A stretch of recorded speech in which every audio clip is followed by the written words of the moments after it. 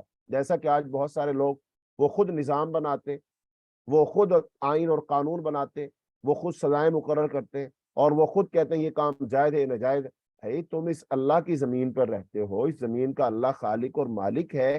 جب وہ خالق اور مالک ہے تو لہذا حکم بھی تو اس کا چلے گا نا، لہذا تم نے تو اس کی غلامی کرنی ہے، تم نے تو اس کی بات ماننی ہے، تم نے تو اس کا حکم بجا لانا ہے۔ تو یہ بات لوگوں کو سمجھ نہیں آتی ہے، یہی خرابی ہے، یہی خرابی ہے۔ تو لہذا خرابی کیسے دور ہوگی؟ ہم اس بات کو سمجھ لیں، یہ زمین اللہ کی، اس کا مالک اللہ ہے، اس نے ہمیں پیدا کیا ہے، اس زمین پر اللہ کا حکم چلتا ہے، لہذا کسی اور کا حکم نہیں چلے گا، میری مرضی نہیں چلے گی۔ اب انسان اگر دیکھیں، انسان کتنا آزاد، کتنا آزاد ہے انسان۔ انسان تو مسلمان ہونے، اسلام سے پہلے پہلے کوئی شخص آزاد ہو سکتا ہے، اسلام قبول کرنے سے پہلے پہلے کوئی آزاد ہو سکتا ہے۔ مان لیا وہ آزاد ہے، جو کھاتا ہے، پیتا ہے، پہنتا ہے، اٹھتا ہے، بیٹھتا ہے، جو چاہے کرے، ٹھیک ہے، سزا تو اس کی ملے گی۔ لیکن ایک بندہ جب مسلمان ہو جاتا ہے تو پھر کیا؟ وہ مسلمان ہونے کا مطلب یہ ہے کہ آج کے بعد میری مرضی نہیں چلے گی، آج کے بعد میری مرضی نہیں چلے گی، آج کے بعد میں اللہ کا غلام، اللہ کا عبد بن گیا۔ اچھا اب ہم کتنے آزاد ہیں؟ بالکل آزاد نہیں۔ مثلا آنکھ اٹھا کر ہم جس چیز کو چاہے دیکھ سکتے ہیں؟ نہیں دیکھ سکتے۔ ہم منہ سے جو چاہے بول سکتے ہیں؟ نہیں بول سکتے۔ کان سے جو چیز چاہے سن سکتے ہیں؟ نہیں سن سکتے۔ اچھا اب ہم نے کھانا کھانا ہے، بتاؤ کس ہاتھ سے کھائیں گے؟ دائیں ہاتھ سے کھائیں گے۔ اس کا مطلب یہ ہے کہ ہم ہر کام کے اندر اب اللہ کے حکم کے پابند ہیں، حتیٰ کہ آپ جوتا پہن، آپ نے جوتا پہننا، آپ کا جوتا ہے، چاہے دایاں پہلے پہنو چاہے بایاں، لیکن نہیں، حکم کیا دیا گیا؟ آپ نے فرمایا اذا انتعل احدكم فليبدا بيمينه واذا ندى فليبدا بشماله ولتكن اولهما تنعل واخرهما تنزع۔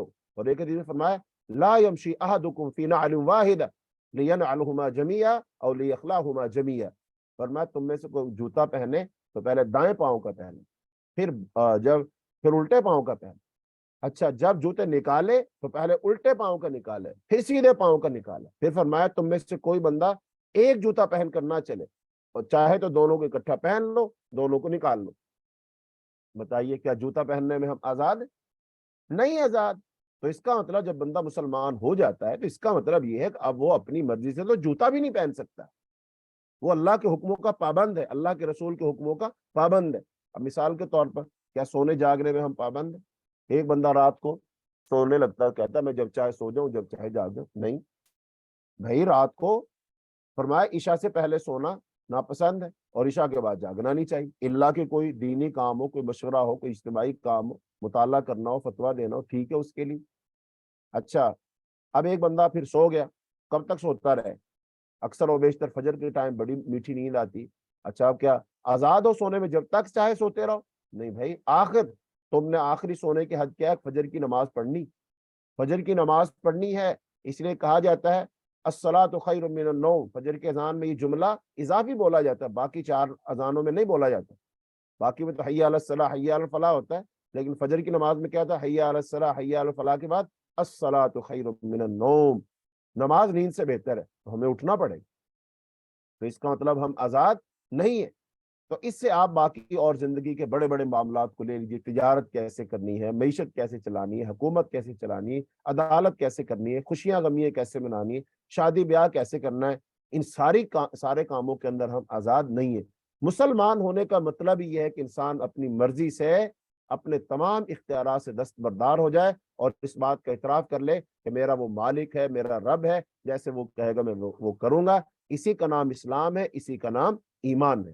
تو یہاں پر اللہ تعالیٰ نے یہ بات فرمائی ہے کہ جب سب کچھ ہے میرا، میں نے بنایا، سب کچھ کیا ہے، تو لہذا پھر اطاعت فرما برداری بھی اس کی کرو۔ پھر آگے وَإِذْ قَالَ رَبُّكَ لِلْمَلَائِكَةِ إِنِّي جَاعِلٌ فِي الْأَرْضِ خَلِيفَةً، یہاں سے آدم علیہ السلام کی تخلیق کا واقعہ شروع ہوگا۔ اور آدم علیہ السلام کی تخلیق کا واقعہ کیوں بیان کیا جا رہا ہے، اس کو تھوڑا سا سمجھ لو۔ وہ اس لیے بیان کیا جا رہا ہے کہ جیسے آدم علیہ السلام کو اللہ نے بنایا، تو اس وقت اللہ نے حکم دیا فرشتوں کو اور جو بھی اوپر تھے کہ بھی سجدہ کرو سب کے سب۔ اب ان میں سے کچھ نے سجدہ کیا اور کچھ نے، ایک نے سجدہ نہیں کیا، اور وہ تھا شیطان۔ اچھا، اب شیطان نے جو سجدہ نہیں نہ کیا تھا، وہ نہیں کیا تھا حسد کی وجہ سے، اور کہنے لگا انا خیر منہ خلقتنی من نار وخلقتہ من طین، اللہ تو نے اس کو مٹی سے بنایا، مجھے آگ سے بنایا، میں تو اس سے بہتر ہوں۔ تو لہذا مطلب یہ تھا کہنے کا، ایک بہتر چیز اپنے سے کمتر چیز کو سجدہ نہیں کر سکتی۔ تو یہ تھا اس شیطان کو، ابلیس کو، آدم علیہ السلام سے حسد۔ اچھا، پھر اس نے سجدہ نہیں کیا۔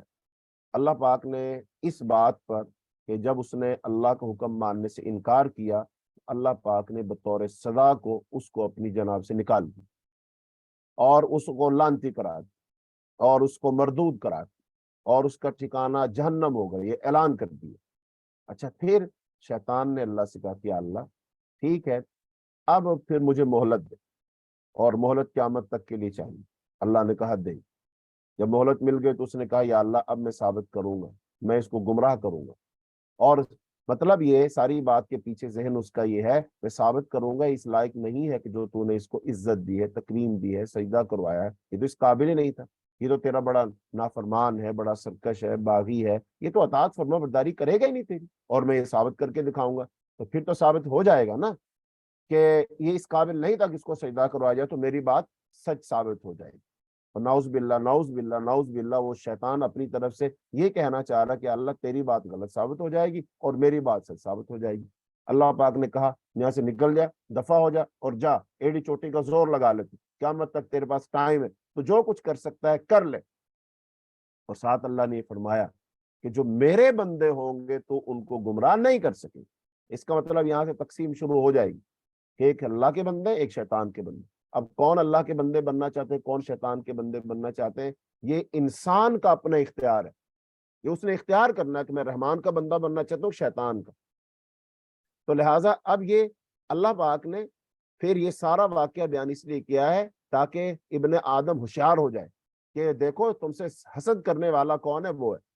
اور پھر بالآخر جب اس نے آدم علیہ السلام کو جنت سے نکلوانے میں وہ کامیاب ہو گیا، وہ وسوسے ڈال ڈال کر وہ ممنوع درخت کا پھل یا درخت کھانے میں وہ کھلانے میں کامیاب ہو گیا، اللہ پاک نے نکال دیا، تو پھر آدم علیہ السلام نے فوراً توبہ کی، اپنی غلطی کا اعتراف کیا، اللہ نے اس کو قصور معاف کر دیا، تو پھر اللہ تعالیٰ نے دنیا میں بھیجا، پھر دنیا سے وہ واپس چلے گئے۔ اب یہ سارا واقعہ اللہ پاک بیان کر رہے کن کو سمجھانے کے لیے، خاص طور پر ان یہودیوں کو سمجھانے کے لیے، ان منافقین کو سمجھانے کے لیے کہ دیکھو جیسے آدم کی مخالفت کی تھی شیطان نے حسد کی وجہ سے، تم بھی ویسے ہی مخالفت کر رہے ہو حضرت محمد صلی اللہ علیہ وسلم کی حسد کی وجہ سے، لیکن جیسے وہ شیطان ناکام و نامراد ہوا، تم بھی ناکام و نامراد ہوگے۔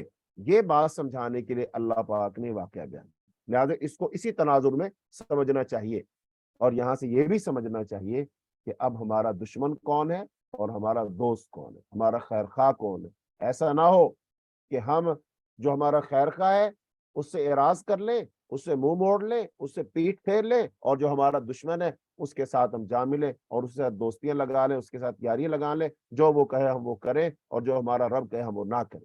تو یہ تو انسان کی پھر نہ سمجھی۔ تو یہ واقعہ اللہ پاک نے بیان فرمایا، سنیے۔ وَإِذْ قَالَ رَبُّكَ، اور جب کہا تیرے رب نے فرشتوں سے بے شک میں بنانے والا ہوں زمین میں خلیفہ، انہوں نے کہا تو بنائے گا زمین میں جو فساد کرے گا، وَيَسْفِكُ الدِّمَاءَ، اور بہائے گا خون، وَنَحْنُ نُسَبِّحُ بِحَمْدِكَ وَنُقَدِّسُ لَكَ، اور ہم تیری تسبیح بیان کرتے ہیں، تیری تعریف کرتے ہیں، تیری پاکی بیان کرتے ہیں۔ قَالَ إِنِّي أَعْلَمُ مَا لَا تَعْلَمُونَ، میں وہ جانتا ہوں جو تم نہیں جانتے۔ اب یہ فرشتوں نے کوئی اعتراض نہیں کیا تھا، یہ اعتراض نہیں ہے، وعلم آدم الاسماء کلہا، اور اس نے سکھا دی آدم کو نام سارے کے سارے، پھر اس نے ان کو پیش کیا فرشتوں کے سامنے، فقال انبئونی باسماء ہؤلاء ان کنتم صادقین، فرشتوں تم مجھے ان ناموں کے بارے میں بتاؤ اگر تم جانتے ہو۔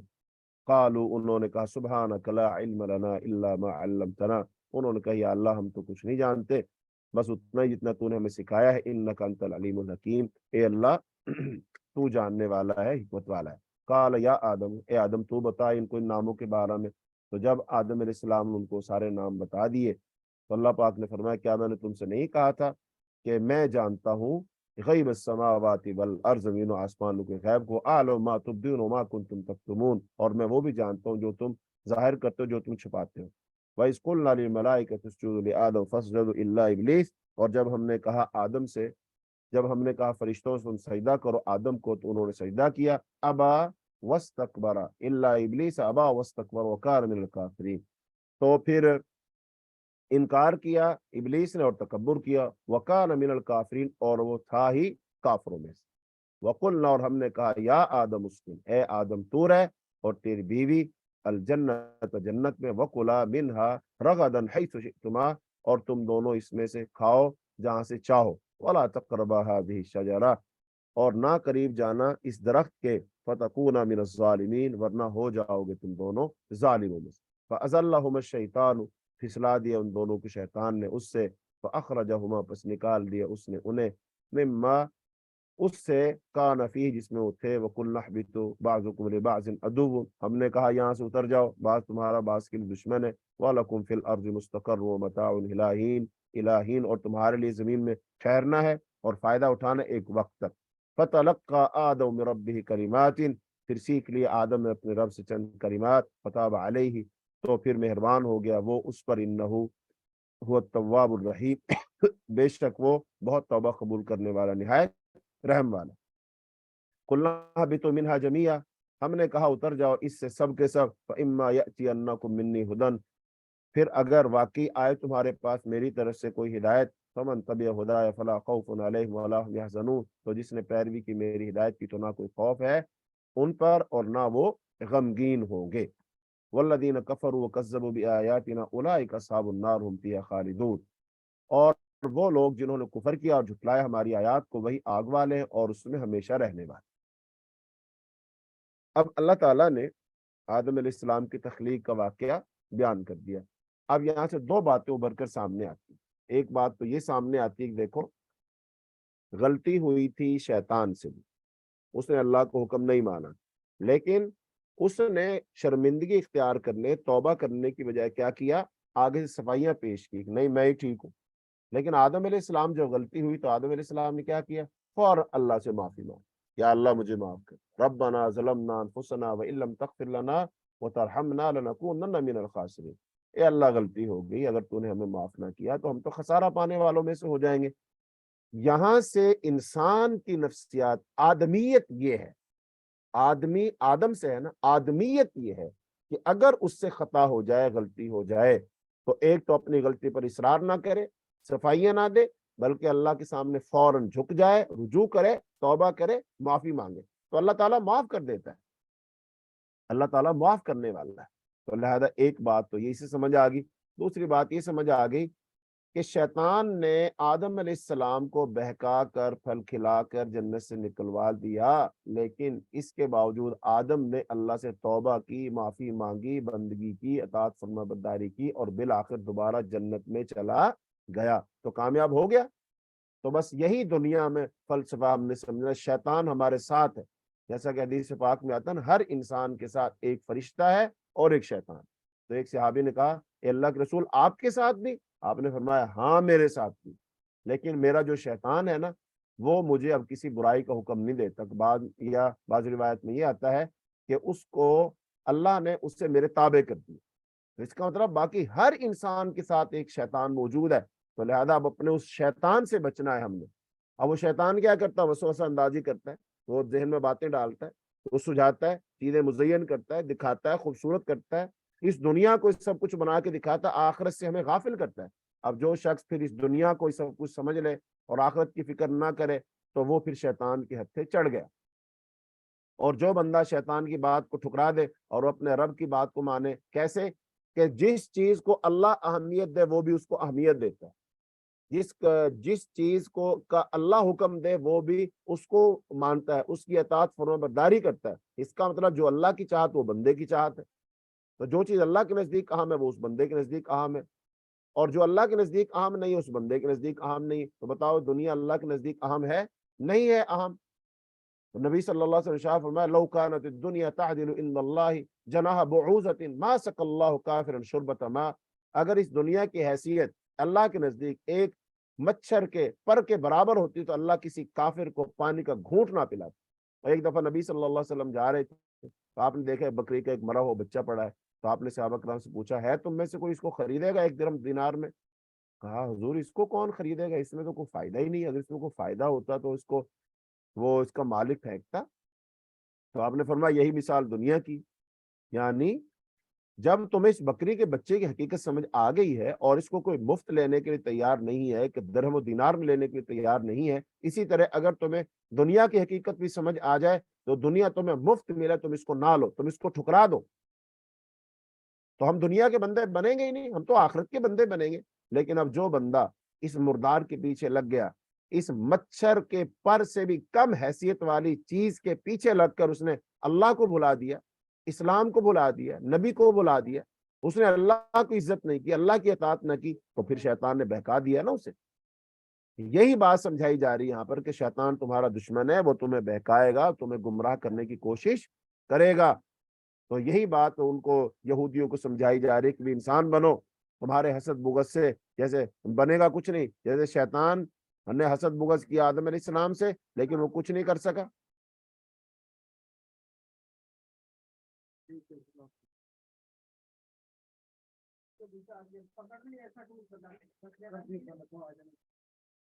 تو جیسے وہ کامیاب نہیں ہوا ایسے ہی یہ بھی کامیاب نہیں ہوں گے۔ تو یہ بات ہمیں سمجھ لیں۔ آگے اللہ تعالیٰ نے بنی اسرائیل کا تذکرہ کیا۔ بنی اسرائیل سے مراد کون ہے؟ بنی اسرائیل، یہ 2 لفظ ہیں۔ بنی کا مطلب بیٹے اور اسرائیل اس کا مطلب اللہ کے بندے۔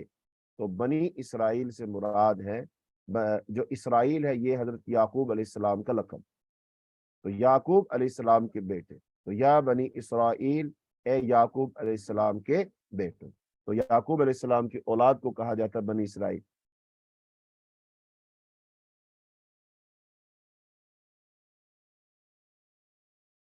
تو اس کا چارجر لا کے ادھر لگا نہیں سکتے۔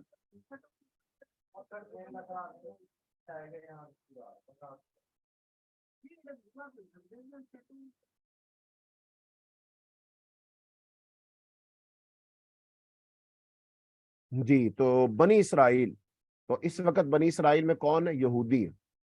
بنی اسرائیل کون ہے؟ یہودی۔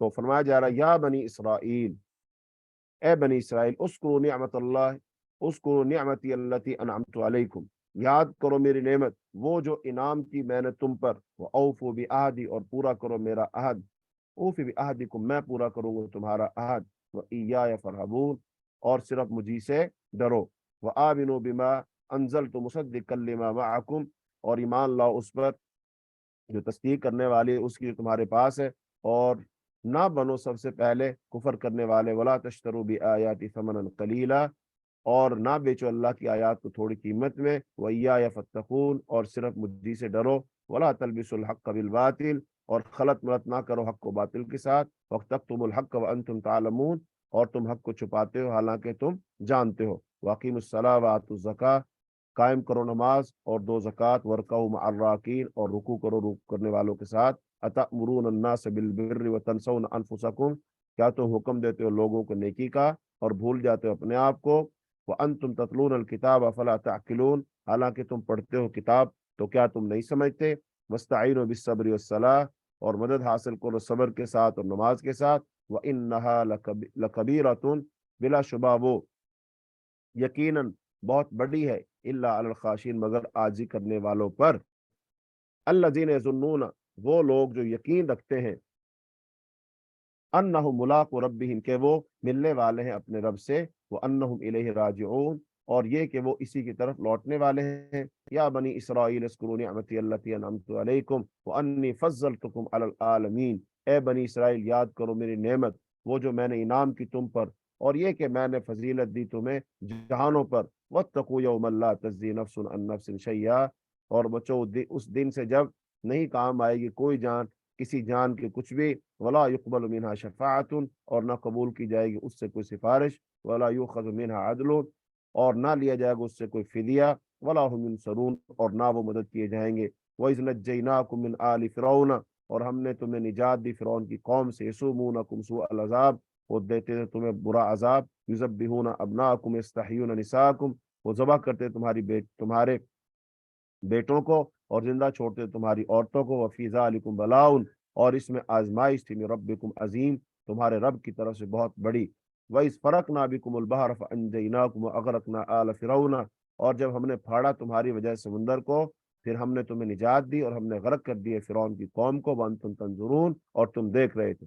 وَإِذْ وَاعَدْنَا مُوسَىٰ 40 لَيْلَةً، اور جب ہم نے میعاد مقرر کی موسیٰ سے 40 راتوں کی، ثُمَّ اتَّخَذْتُمُ الْعِجْلَ مِن بَعْدِهِ، پھر تم نے پکڑا بچڑے کو معبود اس کے بعد، وَأَنْتُمْ ظَالِمُونَ، حالانکہ اس حال میں کہ تم ظالم تھے۔ ثُمَّ عَفَوْنَا عَنْكُمْ، پھر معاف کر دیا ہم نے تمہیں، مِن بَعْدِ ذَلِكَ، اس کے بعد، لَعَلَّكُمْ تَشْكُرُونَ، تاکہ تم شکر کرو۔ وَإِذْ آتَيْنَا مُوسَى الْكِتَابَ، اور جب ہم نے دی موسیٰ کو کتاب، وَالْفُرْقَانَ، اور حق و باطل کے درمیان فرق کرنے والی چیز، لَعَلَّكُمْ تَهْتَدُونَ، تاکہ تم ہدایت پاؤ۔ وَإِذْ قَالَ مُوسَىٰ لِقَوْمِهِ يَا قَوْمِ إِنَّكُمْ ظَلَمْتُمْ أَنفُسَكُمْ بِاتِّخَاذِكُمُ الْعِجْلَ، اور جب موسیٰ نے کہا اپنی قوم سے، میری قوم بے شک تم نے ظلم کیا اپنی جانوں پر اور اپنے پکڑنے کے ساتھ بچڑے کو معبود، فَتُوبُوا إِلَىٰ بَارِئِكُمْ، بس توبہ کرو اپنا پیدا کرنے والے کی طرف، فَاقْتُلُوا أَنفُسَكُمْ ذَٰلِكُمْ خَيْرٌ لَكُمْ، بس قتل کرو اپنے آپ کو، یہ بہتر ہے تمہارے لیے، عِندَ بَارِئِكُمْ، تمہارے پیدا کرنے والے کے نزدیک، فَتَابَ عَلَيْكُمْ، تو پھر وہ مہربان ہو گیا تم پر، انہ هو التواب الرحیم، بے شک وہ وہی بہت توبہ قبول کرنے والا، نہایت رحم کرنے والا ہے۔ وَإِذْ قُلْتُمْ يَا مُوسَىٰ، ہاں جی، اب یہ بنی اسرائیل کے واقعات بیان کیے جا رہے ہیں، بنی اسرائیل کو ان کا ماضی یاد دلایا جا رہا ہے۔ جیسا کہ پیچھے بات ہوئی تھی کہ نبی صلی اللہ علیہ وسلم نے کتنے مذاہب کو دعوت دینی تھی، یہودیوں کو، عیسائیوں کو، مشرکین مکہ کو، اور اس کے ساتھ ساتھ پھر مسلمانوں کو بھی اور منافقین کو۔ تو اب مدینہ کے اندر جب رسول اللہ صلی اللہ علیہ وسلم پہنچے تھے تو مدینہ میں دو قسم کے لوگ تھے زیادہ، نمبر ایک مشرکین اور نمبر دو یہودی، اور یہودیوں کے تین بڑے قبائل تھے، بنو قریظہ، بنو نذیر اور بنو قینقاع، یہ تین بڑے قبائل تھے، اور یہ مدینے کے اوپر چھائے ہوئے تھے۔ مدینے میں ان کی اجارہ داری تھی، ساری تجارت ان کے پاس تھی، معیشت ان کے پاس تھی، ساری صنعت ان کے پاس تھی، اور وہ جو دو قبیلے تھے مدینہ کے، اوس اور خزرج، ان دو قبیلوں کو انہوں نے غلام بنایا ہوا تھا، اور ان کو سود پر پیسے دیتے تھے، بیاج پر پیسے دیتے تھے، اور ان کو ان کی ساری فصل جو کھجوروں کی ہوتی تھی اور زراعت وغیرہ، اس سب کو ان سے لے لیتے تھے۔ جیسا کہ آج بھی دنیا میں سودی نظام یہودیوں کے پاس ہے، بڑے بڑے جو بینک ہیں جو ملکوں کو قرض دیتے ہیں، وہ سارے یہودیوں کے، وہ بھلے IMF ہو یا ورلڈ بینک ہو یا اس طرح اور دیگر جو بینک ہیں، وہ یہودیوں کے قبضے میں، اور یہودی وہ قرض دیتے ہیں اور ملکوں کا خون چوستے رہتے ہیں، اور ان کی مرضی سے پھر ٹیکس لگتے ہیں، چیزیں مہنگی ہوتی ہیں، جیسا کہ اس وقت ہو رہا ہے۔ تو بہرحال اس وقت یہودی، تو اب یہودیوں کو سمجھانا تھا، تو اب اللہ تعالیٰ نے نبی صلی اللہ علیہ وسلم پر قرآن نازل کیا، اور قرآن کے ذریعے سے یہودیوں کو بتایا جا رہا کہ دیکھو یہ ہے تمہاری تاریخ، تو ہم تمہاری تاریخ سے واقف ہیں۔ اللہ تعالیٰ نبی صلی اللہ علیہ وسلم کو ان کی ساری تاریخ بتائی، اور آپ نے پھر یہ ان کو باتیں بتائی اور سمجھائیں، تو اس کا مطلب ایک تو یہ بات ثابت ہوگی کہ وہ اللہ کے پیغمبر ہیں، ان پر وحی آتی ہے، وگرنہ یہ تو نبی امی ہے، وہ تو پڑھے لکھے ہے ہی نہیں، وہ تو کہیں گئے ہی نہیں ہے، تو جب وہ کہیں گئے نہیں، کسی سے پڑھا نہیں، تعلیم حاصل نہیں کی، پھر یہ سارا علم ان کے پاس کہاں سے آیا؟ تو یہ اس بات کا ثبوت ہے کہ وہ اللہ کے پیغمبر ہیں، ان کے پاس وحی آتی ہے۔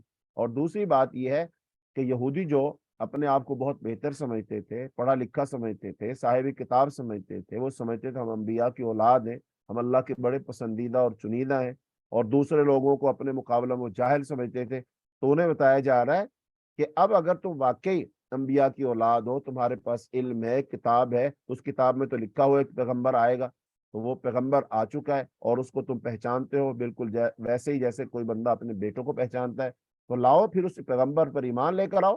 لیکن اب اگر تم اس پیغمبر پر ایمان نہیں لاتے ہو، اس کا مطلب یہ ہے کہ تم جان بوجھ کر حق سے اعراض کر رہے ہو اور حق کو خلط ملط کر رہے ہو، ملا رہے ہو، تو اس روش سے باز آ جاؤ۔ یہ ان کو دعوت دی جا رہی۔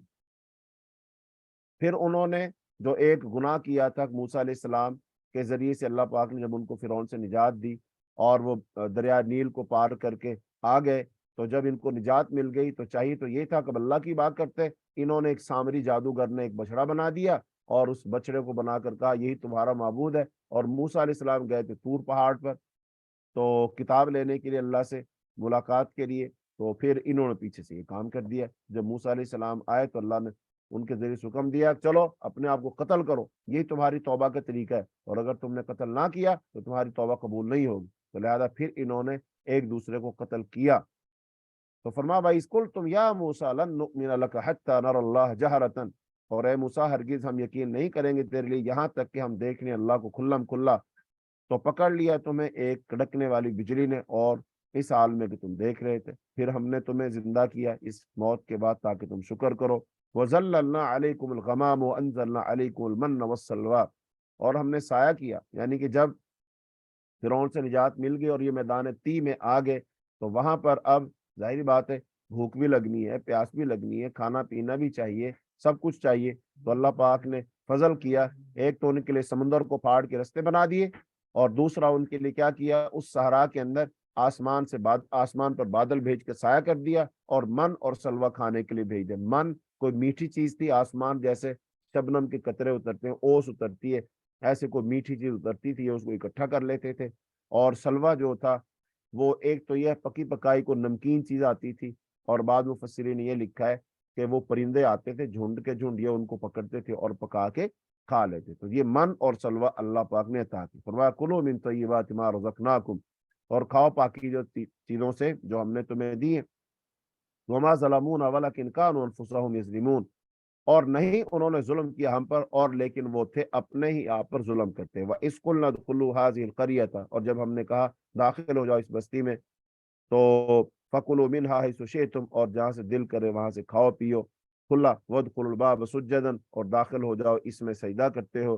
وَقُولُوا، اور انہوں نے کہا حِطَّةٌ نَغْفِرْ لَكُمْ خَطَايَاكُمْ، اور سجدہ کرتے ہو اور کہو بخش دے تو ہم بخش دیں گے تمہیں تمہاری خطائیں، اور ہم جلد ہی زیادہ دیں گے نیکی کرنے والوں کو۔ تو اللہ پاک نے حکم دیا تھا ان کو کہ لو بھائی یہ دروازہ ہے، اس میں داخل ہو جاؤ، اور کیا کہنا، حطتن کہنا۔ اب یہ چونکہ بگڑی ہوئی قوم تھی تو انہوں نے حطتن کی بجائے کیا کہا، ہنتتن، ہے کے آگے نون لگا دی، تو اس کا مطلب تھا گندم، کہ اللہ ہمیں گندم دے۔ کہنا تو یہ تھا کہ اللہ ہمیں بخش دے، انہوں نے کہا ہمیں وہ گندم دے۔ اس کا مطلب جو بات اللہ نے کہی تھی وہ بدل دی۔ تو اس کا مطلب یہ یہودیوں کی روش ہے، انہوں نے اللہ کے احکامات کو بدلا، نبیوں کی تعلیمات کو بدلا، انہوں نے کتابوں کو بدلا، ان میں تحریف کی۔ تو یہی ان کی وہ خرابی ہے جس کی وجہ سے اللہ نے ان پر غضب کیا، جس کی وجہ سے ان پر اللہ کی طرف سے عذاب آئے تھے۔ تو یہی ان کی خرابیاں تھی، اور یہی بتائی جا رہی ان کو، اور یہی باتیں بتا کر ان کو دعوت دی جا رہی کہ دیکھو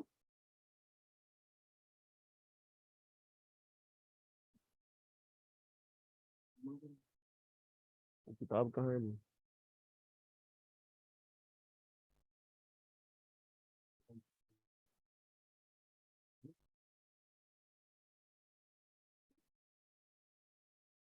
جی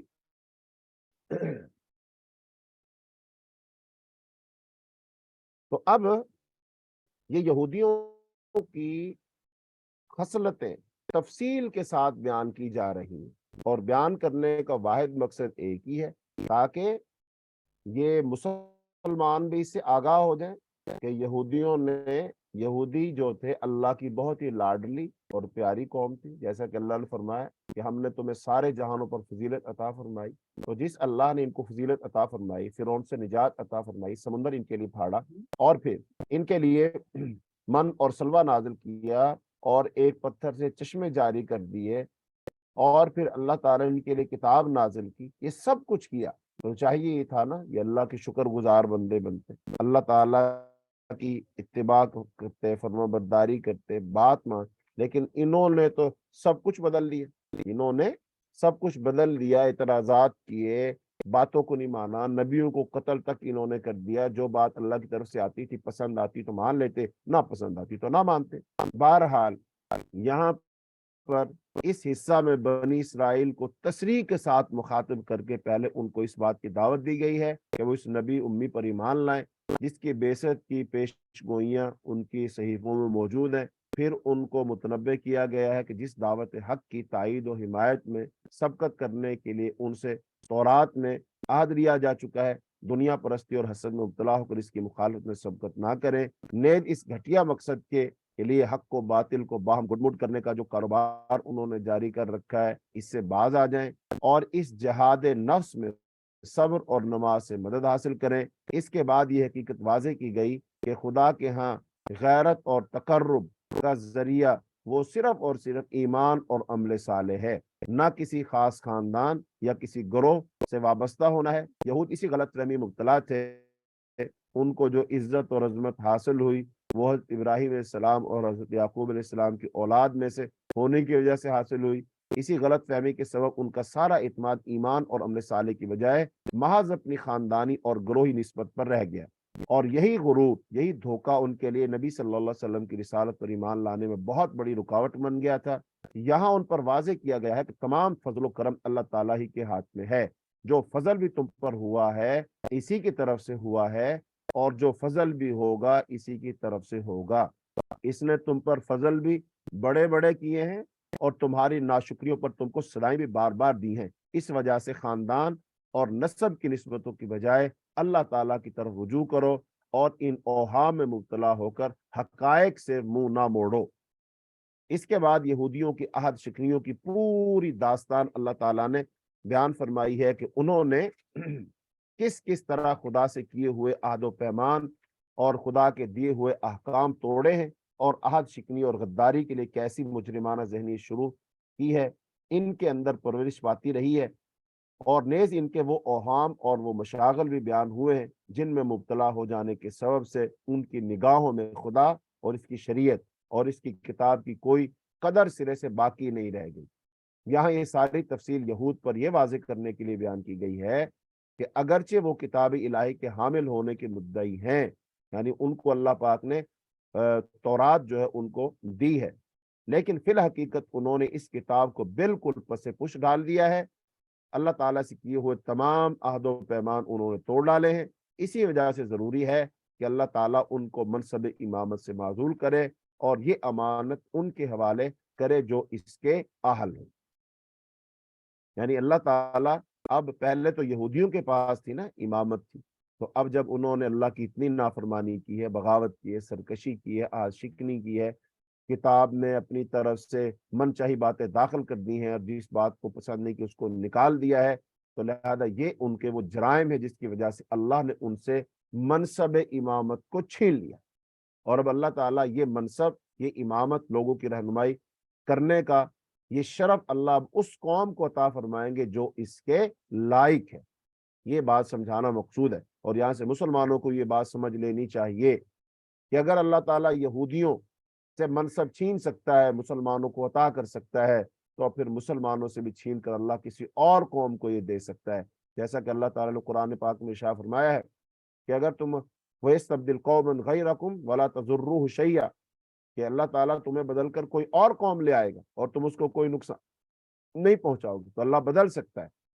بہرحال پھر آیت نمبر 122 سے آیت نمبر 162 میں حضرت ابراہیم علیہ السلام کی جو حیات اور ان کی سیرت اس کو بیان کیا ہے، ان کا جو عقیدہ اور نظریہ بیان کیا۔ اس کی وجہ یہ ہے کہ جو اب مذاہب کی بات ہوئی نا، یہاں پر 3 مذاہب کی بات ہوئی، خاص طور پر مشرکین مکہ، ان کا اپنا عقیدہ اور نظریہ تھا، پھر ایسے ہی جو یہودی تھے ان کا عقیدہ جو نظریہ تھا، ایسے ہی جو نصارہ تھے ان کا عقیدہ نظریہ، اور ان کے ساتھ ساتھ مسلمان، یہ چاروں کے چاروں حضرت ابراہیم علیہ السلام پر جمع ہو جاتے۔ ابراہیم علیہ السلام کو سارے ہی مانتے ہیں، یہودی بھی مانتے ہیں، نصارہ بھی مانتے ہیں، مسلمان بھی مانتے اور مشرکین مکہ بھی کہا کرتے تھے کہ ہم دین ابراہیم پر ہیں۔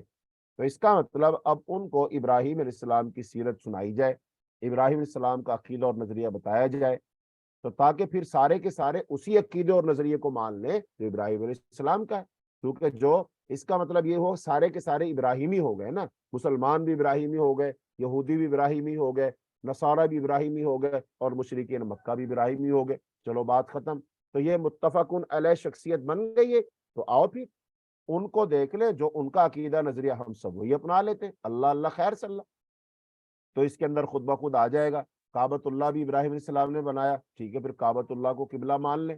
نمبر دو، نبی صلی اللہ ابراہیم علیہ السلام نے دعا کی کہ ربنا وابعث فیہم رسولا منہم، اللہ اس قوم میں رسول مبعوث فرما۔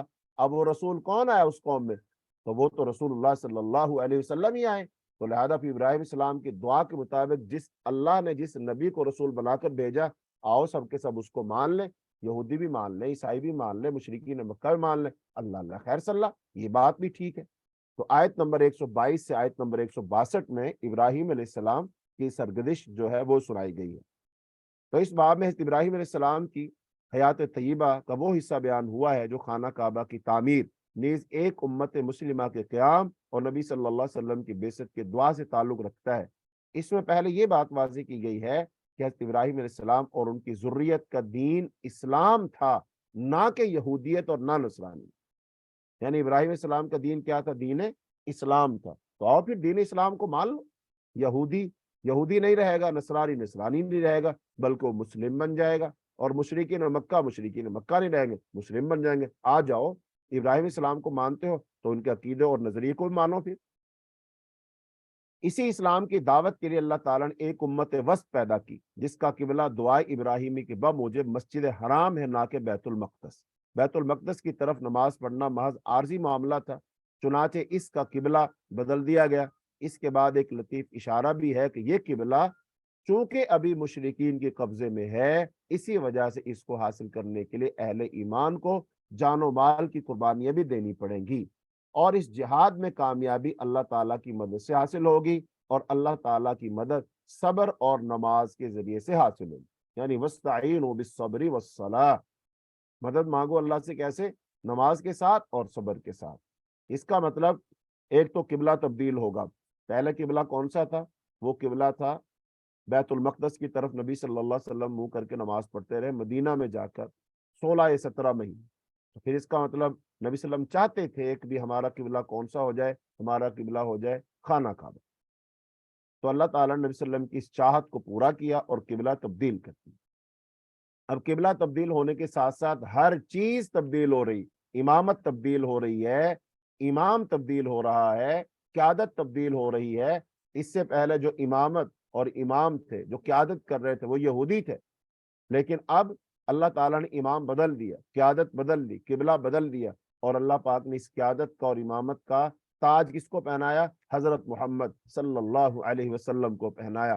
اور پھر وہ یہ جو تاج ہے یہ امت مسلمہ کے پاس ہے۔ اب امت مسلمہ کو چاہیے کہ وہ اس کی لاج رکھے۔ آج کا مسلمان بھی اس کو چاہیے کہ وہ نبی صلی اللہ علیہ وسلم کی اس منصب کو سمجھے اور اس کی لاج رکھے، اور نبی صلی اللہ علیہ وسلم کی بتائی ہوئی تعلیمات کو اپنائے اور دنیا کی قیادت اور سیادت کرے۔ جیسے اس وقت لوگ گمراہی پر تھے، آج بھی لوگ گمراہی پر ہیں، آج بھی شرک اور کفر میں مبتلا ہے، انسان انسانوں کو غلام بنا ہوا ہے۔ تو لہذا نبی صلی اللہ علیہ وسلم نے بھی یہ کام کیا تھا کہ انسانوں کو انسانوں کی غلام سے چھڑا کر اللہ پاک کی بندگی میں دے دیا تھا۔ تو لہذا آج امت مسلمہ کے افراد کی یہی ذمہ داری ہے، یہی کام ہم نے کرنا ہے۔ بہرحال ابراہیم السلام کی صورت سنانے سے مقصود چونکہ یہ واضح کرنا ہے کہ حضرت ابراہیم السلام نے جس پیغمبر اور جس امت کے لیے دعا کی تھی وہ یہی ہے، اور انہی کی دعوت اصل ملت ابراہیمی کی دعوت، اور انہی کا قبلہ اصل قبلہ ابراہیمی ہے۔ اس وجہ سے اس میں خانہ کعبہ اور مروہ وغیرہ سے متعلق یہود کی وہ تمام تحریفات بھی بے نقاب ہو گئی جو انہوں نے اپنے صحیفوں میں اس خیال سے کی تھی کہ خانہ کعبہ اور مروہ کی قربان گاہ کے ساتھ حضرت ابراہیم السلام سے تعلق کی ہر شہادت ریکارڈ سے حذف کر دیں۔ یعنی جیسے یہودیوں کی کتابوں میں نبی صلی اللہ علیہ وسلم کا ذکر تھا، انہوں نے اس کو مٹایا، ابراہیم علیہ السلام کا ذکر تھا خانہ کعبہ کے بارے میں، اس کو مٹایا۔ تو مطلب تحریف کرنے میں، کتابوں کو بدلنے میں تو یہ لوگ ماہر تھے نا، یہی ان کا ایک بہت بڑا جرم ہے جس کی وجہ سے ان کو اللہ پاک نے سزا دی۔ اب تحویل قبلہ، جہاں سے دوسرا پارہ شروع ہوتا ہے، وہاں سے تحویل قبلہ کا مسئلہ ہے کہ اللہ تعالیٰ نے قبلہ پھیر دیا۔ اب سوال پیدا ہوتا ہے، پہلے قبلہ کون سا تھا؟ بیت المقدس فلسطین میں ہے، مسجد اقصی، اور ہمارے بیشتر مسلمانوں کو ہی معلوم نہیں ہوتا کہ ہمارا مسجد فلسطین سے تعلق کیا ہے۔ میں نے ایک دن اپنے اسٹوڈنٹ سے پوچھا کالج میں کہ بتاؤ بھی فلسطین کے بارے میں تم کیا جانتے ہو، اس سے ہمارا کیا تعلق ہے؟ تو آپ یقین جانیے 60-70 کی تعداد تھی، اس میں سے چند ایک نے شاید کہا کہ بھی وہ ایک مسلمان ملک۔ اچھا مسلمان ملک ہے اور اس کی خصوصیت کیا ہے؟ انہوں نے کہا جی بس اس کے علاوہ تو ہمیں نہیں پتا۔ تو اس کا مطلب مسلمانوں کو یہی نہیں معلوم کہ فلسطین سے ہمارا تعلق کیا ہے۔ فلسطین کی سرزمین سے ہمارا تعلق یہ ہے کہ وہ ہمارا قبلہ اول ہے، اس کی طرف نبی صلی اللہ علیہ وسلم نے 17 مہینے یا 16 مہینے منہ کر کے نماز پڑھی ہے مدینہ منورہ میں جا کر، اور پھر جب اللہ پاک نے آپ کو معراج کروایا تو مسجد حرام سے اللہ پاک آپ کو مسجد اقصی لے گئے۔ سبحان الذی اسری بعبدہ لیلا من المسجد الحرام الی المسجد الاقصی الذی بارکنا حولہ۔ تو اللہ پاک وہاں لے گئے، وہاں نبیوں کی امامت کرائی، اور پھر وہاں سے آپ آسمانوں کی طرف گئے۔ تو مسجد اقصی کی ہمارے لیے بہت اہمیت ہے۔ سارے کا سارا یورپ فلسطین پر قبضہ اس نے کر لیا تھا، اور جب یہ فتح ہو گئی تھی عمر رضی اللہ عنہ کے دور میں، پھر اس کے بعد عیسائیوں نے قبضہ کر لیا، پھر صلاح الدین ایوبی نے جنگ کی اور سارے یورپ کو شکست دے کر دوبارہ فلسطین کو آزاد کروایا تھا۔ لیکن بدقسمتی شومی قسمت کے مسلمانوں نے جہاد کرنا چھوڑ دیا، جس کی وجہ سے پھر دوبارہ وہاں پر امریکہ جیسے بدماش ملکوں نے وہاں پھر فلسطین میں یہودیوں کا اسرائیل ملک بنا کر پھر فلسطین کو تباہ و برباد کر دیا، اور آج مسلمان چیخ چلا رہے۔ تو بہرحال تحویل قبلہ، تو نبی کریم صلی اللہ علیہ وسلم ہجرت کے بعد 16 یا 17 مہینے تک بیت المقدس کی طرف رخ کر کے نماز پڑھتے رہے۔ قرآن مجید کے بیان سے صاف معلوم ہے کہ نبی کریم صلی اللہ علیہ وسلم تحویل قبلہ کا حکم آنے سے پہلے اس کے منتظر تھے، کیونکہ تبدیلی امامت کے ساتھ تبدیلی قبلہ فطری تقاضا تھا۔ بنی اسرائیل کی امامت کا دور ختم ہو چکا تھا، اب امت مسلمہ کا دور شروع ہو چکا ہے، لہذا اس کی تکمیل تحویل قبلہ ہی سے ہو سکتی ہے۔ اللہ تعالیٰ نے قرآن پاک میں اس کا تذکرہ کیا ہے، فرمایا جہاں سے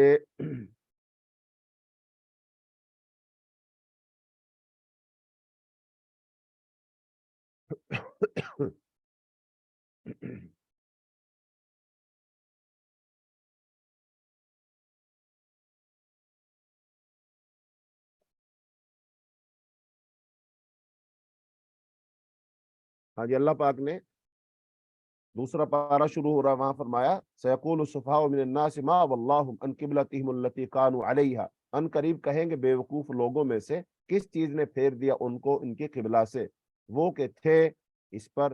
کہہ دے للہ المشرق والمغرب یہدی من یشاء الی صراط مستقیم، اللہ ہی کے لیے مشرق ہے، اللہ ہی کے لیے مغرب ہے۔ تو اللہ نے آگے فرمایا قد نرا تقلب وجهک فی السماء، یقین ہم دیکھتے ہیں بار بار پھرنا تیرے چہرے کا آسمان کی طرف، فَلَنُوَلِّيَنَّكَ قِبْلَةً تَرْضَاهَا، تو یقیناً ہم ضرور پھیر دیں گے تجھے اس قبلے کی طرف کہ تو پسند کرتا اسے۔ فَوَلِّ وَجْهَكَ شَطْرَ الْمَسْجِدِ الْحَرَامِ، سو پھیر لے اپنا چہرہ مسجد حرام کی طرف، وَحَيْثُ مَا كُنْتُمْ، اور جہاں کہیں بھی ہو تم تو پھیر لو اپنے چہرے اس کی طرف۔ ان الذین اوتوا الکتاب، بے شک وہ لوگ جو دیے گئے ہیں کتاب، لَيَعْلَمُونَ أَنَّهُ الْحَقُّ، یقیناً جانتے ہیں کہ وہی حق ہے، من ربہم، ان کے رب کی طرف سے، وَمَا اللَّهُ بِغَافِلٍ، اور نہیں ہے اللہ ہرگز غافل، اما یعملون، وہ جو عمل کر رہے ہیں۔ تو یہ تحویل قبلہ کا مسئلہ آ گیا۔